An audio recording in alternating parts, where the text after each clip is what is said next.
How's everybody doing today? It is Backwoods Billy coming to you from the beautiful Delmarva Eastern Shore. And today, when I was walking my dogs, all 7 of them turned into freaking kites. We went from below 0 to 30s to 40s. Then we had a couple days where it was 60. And yesterday, at 10 o'clock in the morning, it was 71 degrees. We went much higher than that. Very happy, although it was somewhat windy. Today, let me tell you the video yesterday, you'll see that I did not have my orange suit, and I talked about that. Today, people, 2 days, but today, people, we are supposed to be in the 40s. When I woke up at 4 o'clock in the morning, it was 51 degrees, okay? It went to 46, and right now we're hovering in the 30s with a wind chill that makes it in the 20s. So roughly, we've had some freaky wind. Anyway, even though it's that cold, nothing has actually frozen as far as water on the ground. That also to me is interesting. But first I'm going to talk about something other than what I'm currently going to do. This beer right here, which unfortunately me coming to the picnic table with it, it has shaken a little bit. This is one of the beers that I brewed. You can see the bottom of it actually has yeast in it, and which we call a live beer. Now you can filter this out. In your Pepsi bottle?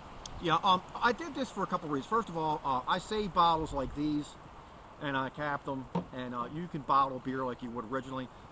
You can also, once you carbonate them, put them in growlers. You can keg them. In a travel trailer, I'm not doing a kegging system. It's not. We're building a custom house. It's just not effective, and we have a 40-foot by 8-foot wide, 9'6" high cube that has storage stuff in it. Another couple out, but that aside, I mean, we're like swamped for space. So I brewed it in the trailer. It's actually a caramel apple flavored craft beer, and it is done with real apples. So, I'll show you the color, you know how it was done, and you know you could filter if you wanted to or not. And I did it in a couple extras I had her in some 2-liter bottles, and I also have some of these Pepsi bottles. And I did this on purpose because these are 12-ounce bottles. You buy them in 8-packs. You can reuse them. Now, if you wanted to sell her a beer or keep it for any long length of time, you would not use plastic because it actually breathes and it will degrade the beer. Also, being clear in the sunlight, it will degrade the beer fast. But I wanted to show you that if you do home brewing, which I suggest everybody do different styles, and you can become creative and do flavored beers like an apple flavored beer, and then you can do something like ask people to get kissed. This is actually an all grain mash that was done, which is more complex. We'll start out simple you can. Let me move this to the side. That I just wanted to point out, and I'll do a review on it. It's finished carbonation, and I did an actual double fermentation with it on purpose to make it much stronger, but that's another story. Now, I'm going to do a couple different Oktoberfest beers. I had out a lot at dinner with Ruby Tuesdays, wasn't it? I don't know if it was a Green Turtle today. Samuel Adams Oktoberfest, and I have a case of Samuel Adams Oktoberfest, blah, blah, blah. But I wanted to review Dominions and Sarniacs, and this, they're comparable. They're about $8 to $10 a 6-pack. Sarniac is 1888, I believe, still a family-owned business. I corrected that somewhere on television. 1888, still a family-owned business to this day. I've had their Christmas ale; it's good. Their pumpkin ale, awesome. As a matter of fact, right after Halloween, we went back to wine rack and cleaned them out of I let a lady have one because I was being a nice guy that day. But anyway, and the growlers, I have other growlers like I bought from Cheers because I had to have their growlers, and I have other ones that are fancy. Some that say, what was it, Towson's? Wasn't Cheers, what was that called? Anyway, a different one from down. We lived in that area. But I have different growlers. These are 32 out of 32 64-ounce ones, but you can reuse them as long as they have the warning label about alcohol causes blah blah blah with pregnant women. But this right here is 5.4% alcohol, 20 in the bittering units. This is 17 IBUs that you're bittering, 6.4% alcohol, and this I believe I'm gonna have to check this to make sure, but I think this is in the neighborhood of 8% alcohol, 7 to 8, and I believe that the bittering is far less, somewhere around 13 to 15, somewhere in there, but I'll have to check that. It's not on the bottle. Now, these are typically served. I've been drinking one. Usually I don't do that, but I'll show you a pour from a regular bottle when I get done. These I bought by the 12-pack, 18 to about $22 12-pack. Pretty good deal. But I'm not going to do reviews today on these because I don't want to taste different ones. Even with tasting, doing a cracker or some type of snack between because they're so close, you won't be able to see the difference in them. This has a Hallertau hops, and I'll make sure I didn't murder that totally because it's German. Hallertau. And I believe, if I'm correct, this is the hops that make Samuel Adams so unique. It's from Germany. Of course, they use the German malts that makes the beer. Now, anybody that has an Oktoberfest or likes this, anybody can look up Oktoberfest and go to Germany. And there's a lot of them around here. There's Salisbury has one, I believe Ocean City or Berlin. There's a lot of them around that have Oktoberfest. And in essence, the craft breweries come there and they have a big thing. Now, I have several different beer steins like this that range from this size that are traditional mug you see in a bar. The next one's like 18, and I have 24, and then I have another one that's like 18, it's thin and long, and then I have a beer stein, the 44 ounce, which is somewhere stuck in the thing. I'm going to buy another one of those in the sea container. But anyway, I also have something that is like this, but it's pottery as well, from Williamsburg, Virginia, and they would actually put this, freeze it on, they had blocks of ice and it kept stuff cold, and then they would pour the beer in the summertime, and because it was clay, it kept the beer cold. Now you listen to some beer geese, oh, it's going to sweat. You know, when you put your bottle in the refrigerator, jackass, guess what it does? It sweats. Anyway, just being honest with people, I mean, just, you know, some of this stuff, you used to go to a bar, you got a frosted mug, and now you got people so worried about it. There's times you do that hot summer, you want a cold, refreshing drink, and not just in doing a savory tasting. With savory tasting, they're correct. Now, you could also use a brandy style to get the essence of it. This is traditional with this. Oktoberfest or seasonal. Now I'm drinking this out of season because I just don't give it S-H-I-T. But this is one of the styles that I like. And if I like something, I like stouts. I'll drink stouts in the summertime. I just don't give a crap. Anyway, again, 12 ounces. This is 6.4% alcohol, 17 IBUs with this particular beer. Now, I am going to open a new bottle, just so everybody knows that you just didn't pour something cheap in here. Because of the fact that we're in a travel trailer, building the house, we have limited space refrigerator for my wife's drinks and mine. I'm forced to utilize a cooler. My wife's limiting my beer budget for like $300 a week, by the way. Anyway, there's the pour. Normally you'd salt down to 45 to 80 and you come up a little bit to get the head. There's the head. It does have a nice head. You get apricots. You get your caramel. Get your toffee. And you get a very slight breadiness to this. More apricots and toffee. A lot of the German beers. Now if you look at the Samuel Adams, it'd be slightly redder than this. This is amber color beer and has a very light, fluffy, creamy head. Hold it towards the sun more. Oh, I'm sorry. A very fluffy, creamy head to it.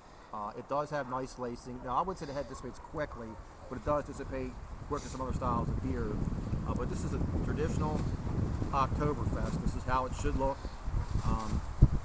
Goose Island, is anybody that knows about craft beers, is one of the better craft brewers. It was gobbled up by a large conglomerate, but they still brew good beers. So that's the important thing. Anybody hasn't had one, I want to advise you not to just taste one, taste more than one.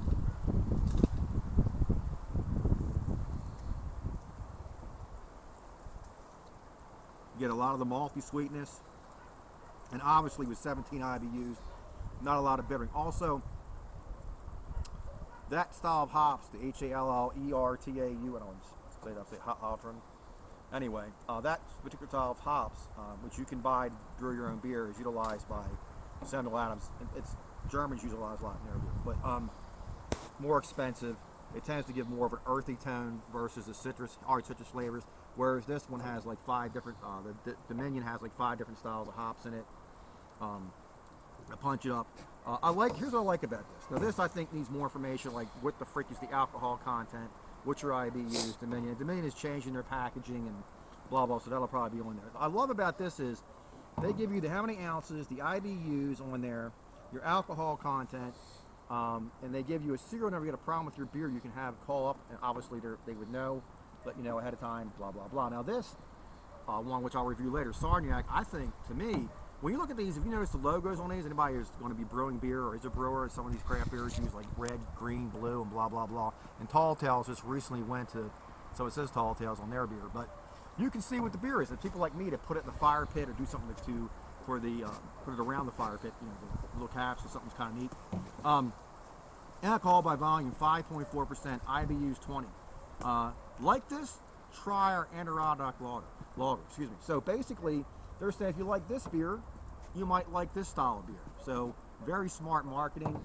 All of these, they're changing their logo, but they have the deer. They've got a different logo coming out. Anyway, Dominion had merged with Ram's Head, and it's taken a while to catch up to that. Ram's Head is, we went to a couple times in Annapolis. We lived there, and the former governor of O'Malley, that piece of crap, that taxed everything. Well, I can say that, and I'm telling you, someone's the only one. That idiot banned assault weapons in his infinite wisdom. I got a sniper so he'll blow a freaking plane out of the sky. That never dawned on him. But anyway, you can still buy them, by the way, and it's not what you're selling, it's the full that has it. I thought you were doing a beer review, dear. I'm sorry. Anyway, when he ate there, you always knew he was there because of his bodyguards. He probably needed them. But anyway, he taxed everything. I mean, he let the utility company raise the rate 75% in 1 year, 35% the next, and then people are like, well, it's only 50. I'm like, well, if I got $1, you increase to $70, 75, and 35 on it. Okay, I'm sorry.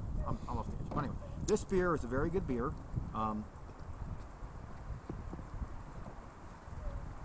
Very sweet up front, but not too sweet.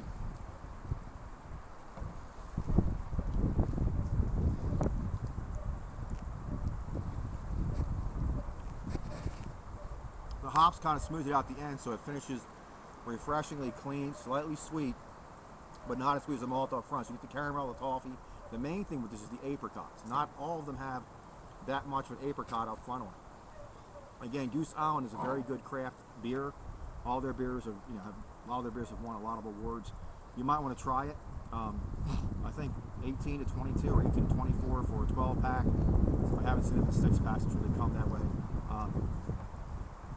Pretty good deal. And you, like I said, this is a good beer. And try different styles. If you haven't tried an Oktoberfest, try it.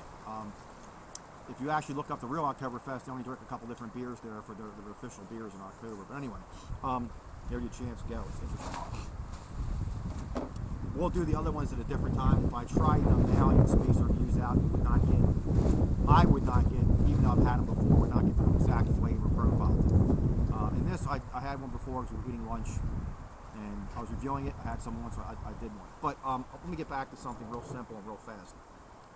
Anybody that doesn't know what I'm speaking about when I talk about your mouthfeel is medium. I'm going to go over that. Basically, you have light, medium, and heavy. Stouts tend to have a heavier, especially oatmeal, have a heavier feel.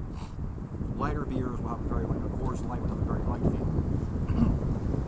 And I'm going to bring out what the taste profiles are and why the aroma is important doing and tasting beers, and why the visualization is important. But anyway, thanks for your time. If you like this, all my rambling, please forward it. Again, this is Goose Island's Oktoberfest beer, and it's a Backwoods Billy. 2 thumbs up, because I'll tell you what, this beer rocks. Let me tell you something. Let me go with this. I haven't done some food pairings, and I should. Sweet tends to go very well with hot. This is a sweet beer. Now, they're going to tell you in Oktoberfest have an, what do they call it? Not knockwurst. Bratwurst. A bratwurst. Italian sausage work. Anything like that, it's hot. I would say that if you were eating crabs, oysters, steamed mussels, this would work very well with it. Mexican food, because the sweet maltiness will actually balance out the spice, sweet, hot, go good together. Pairing wines and pairing beers, it's very similar, and understanding dishes is important. But here's my theory: rules be damned, craft beer be cherished. If you want to drink this out of the bottle, do so. You do this so you can see the color. You do this so you get the aromas of it. And by the way, if you can't get the aromas at first, you can swirl the glass around like this or back and forth, and then you pick up your aromas. If you have a problem, most bars have a crap ton of coasters. So do you get a crap, like there's a third way around here. When you go there, take a couple home with you, and I put it in a plastic bag, and you can put it over the beer, and it'll trap the aromas and give you a better whiff. If you become more of a connoisseur, I'm going to educate people on what all these different things are and how they work, and I'm going to go more into what not only evaluating what your taste buds are and what your aroma and how visualizations actually tongue-tied. Visualization, become frozen, plays a role in your when you taste something, whether it be a drink or food. And I'm not going to be a geek, and I see there's some people grade this crap on a 100 scale, some people do a 10 scale, a 5 scale.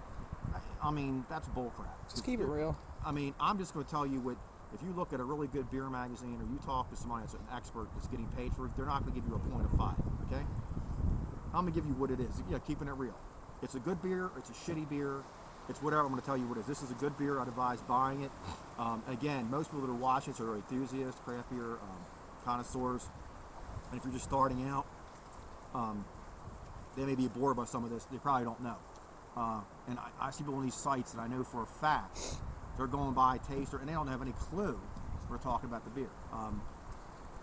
Go to a couple tastings and where you can get educated, where you can talk to the brewmaster, will talk to you, find this profile, that profile, and you'll begin to develop a sense of it. Thanks for your time, and again, if you'd forward, greatly appreciate it. Backwoods Billy, 2 thumbs up. You all have a great day.